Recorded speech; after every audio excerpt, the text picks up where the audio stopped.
एक समय की बात है, एक राज्य में एक राजा रहता था जो यह देखना चाहता था कि क्या मेरे भी राज्य में कुछ आलसी लोग रहते हैं या नहीं। और इसलिए उस राजा ने अपने सैनिकों को कहकर रात के समय में बीच रास्ते में एक बड़ा पत्थर रखवा देता है और उसके बाद वह राजा छुपकर यह देखने लगता है कि क्या कोई व्यक्ति उस पत्थर को मेहनत करके रास्ते से हटाता है या नहीं। परंतु राजा देखता रहा, परंतु कोई भी उस पत्थर को हटाने की कोशिश नहीं किया। उस राज्य के कुछ धनी व्यापारी और दरबारी भी उस पत्थर के पास से गुजरे, लेकिन उन्होंने भी उस पत्थर को रास्ते से हटाने की कोशिश नहीं किया। कुछ आने जाने वाले लोग तो राजा को ही दोषी ठहरा रहे थे कि हमारा राजा कितना लापरवाह है, जो राज्य की सफाई का ध्यान नहीं रखता है। कुछ समय की बीतने के बाद उस रास्ते से होकर एक सब्जी वाला गुजर रहा था। तभी उसने उस पत्थर को देखा और उसे हटाने का निर्णय किया। सब्जी वाले ने अपने सब्जी का भार नीचे रखा और उस पत्थर को हटाने की कोशिश करने लगा।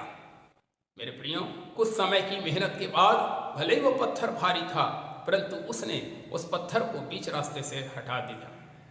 और पत्थर को हटाते समय उसे पत्थर के नीचे एक पोटली मिलती है जिसमें कई सारे सोने के सिक्के मिलते हैं और राजा द्वारा लिखा हुआ एक पर्ची भी होता है जिसमें यह लिखा होता है कि यह पोटली उसके लिए जो इस पत्थर को रास्ते से हटाएगा।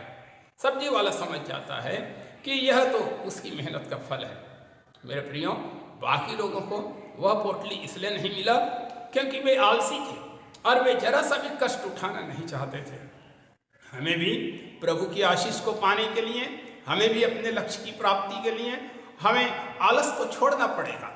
रोमियो की पत्री 12 अध्याय और उसके 11 वचन में पौलुस कहता है, प्रयत्न करने में आलसी ना हो। मेरे प्रियो, कई बार हम परमेश्वर की आशीषों को चाहते हैं, आत्मिक आशीषों को चाहते हैं, भौतिक आशीषों को चाहते हैं, परंतु हम प्रार्थना के द्वारा प्रयास नहीं करते हैं, हम वचन के द्वारा अंगीकार करने के द्वारा प्रयास नहीं करते हैं, हम उपवास और संगति का जीवन नहीं जीते हैं। कई बार हम सोचते हैं हमसे तो कुछ नहीं बन पड़ेगा, हमें तो कुछ आता नहीं है। नहीं प्रियो, हमें प्रयास करना चाहिए और यदि हम प्रयास करेंगे तो परमेश्वर जरूर हमें आशीष देगा।